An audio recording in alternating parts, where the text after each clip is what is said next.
आज हम उस्मानिया यूनिवर्सिटी के आर्ट्स कॉलेज के सामने खड़े हुए हैं। ये बनाई गई थी आसिफ जाह साहब उस्मान अली पाशा के दौर में, और इसकी ख़ास बात यह है कि इसका आर्किटेक्चर कई अलग अलग जगहों से लेकर बनाया गया है। एक गुम्बद के अंदर दो गुम्बदें हैं और ये इसके अंदर कांच का काम करे हुआ है। आपको एक जगह ब्लू लाइट आती, एक जगह येलो लाइट आती, और इसका मिक्स होकर आपको एक बहुत खूबसूरत मंजर अंदर तैयार होता।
अस्सलाम वालेकुम, मेरा नाम मोहम्मद सबकतुल्लाह ख़ान है और मैं एक आर्किटेक्ट हूँ और डेक्कन आर्काइव का फाउंडर हूँ।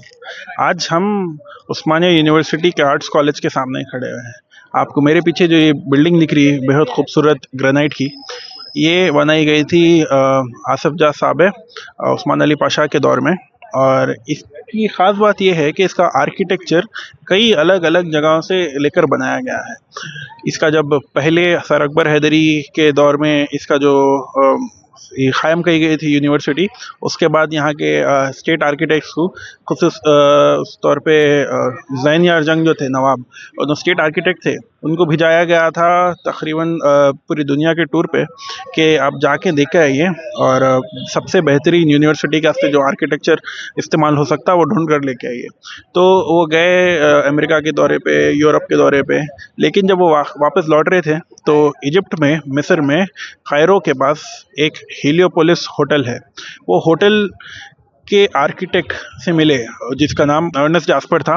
वो बेल्जियन आर्किटेक्ट थे। उनसे मुलाकात हुई और ज़ैन यार जंग को ये डिज़ाइन बेहद पसंद आया और उन्होंने अर्नेस्ट जास्पर को हैदराबाद आने की दावत दी। जब आए हैदराबाद में निज़ाम की सर्विस में शामिल हुए अर्नेस्ट जास्पर, और इसी के साथ साथ उन्होंने पहला डिज़ाइन पेश किया जो आपको नज़र आ रहा पीछे आर्ट्स कॉलेज पहले डिज़ाइन से बिल्कुल भी नहीं मिलता। इसमें फ़र्क ये हुआ कि जो पहला डिज़ाइन पेश हुआ था वो एकदम यूरोपियन स्टाइल का था, और जब उस्मान अली पाशा के सामने ये डिज़ाइन पेश हुआ तो उन्होंने ये सवाल किया कि इसमें कुछ हैदराबाद का तर्ज़ तामीर नज़र नहीं आ रहा।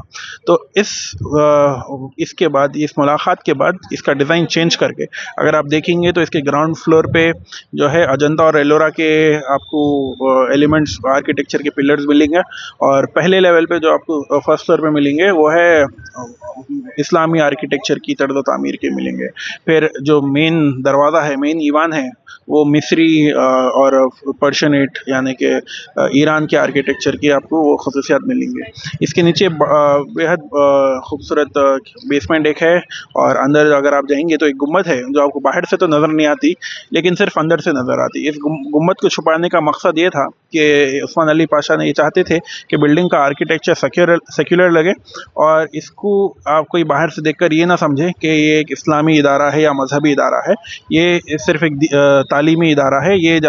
इस वास्ते ये गुम्बद छुपाई गए। आप अंदर से देखेंगे गुम्बद डबल डोम है, यानी कि एक गुम्बद के अंदर दो गुम्बदें हैं, और ये इसके अंदर कांच का काम करे हुआ है। आपको एक जगह ब्लू लाइट आती, एक जगह येलो लाइट आती, और इसका मिक्स होकर आपको एक बहुत खूबसूरत मंजर अंदर तैयार होता। इसी के साथ साथ जो क्लासरूम है, क्लासरूमों में भी आज तक आपको बैठेंगे तो आपको फ़ैन की ज़रूरत नहीं पड़ेगी, लाइट की ज़रूरत नहीं पड़ेगी, क्योंकि खिड़कियाँ और दरवाजे इस हिसाब से रखे गए हैं ताकि हमेशा ताज़ी हवा आती रहे। और कभी यहाँ तक कि जब बच्चे स्टूडेंट्स शेरवानी और रूमी कैप में बैठते थे उनको फिर भी गर्मी नहीं होती थी, तो वह हिसाब से डिज़ाइन किया गया है ताकि आपको कोई इलेक्ट्रिसिटी की इसमें ज़रूरत ना हो।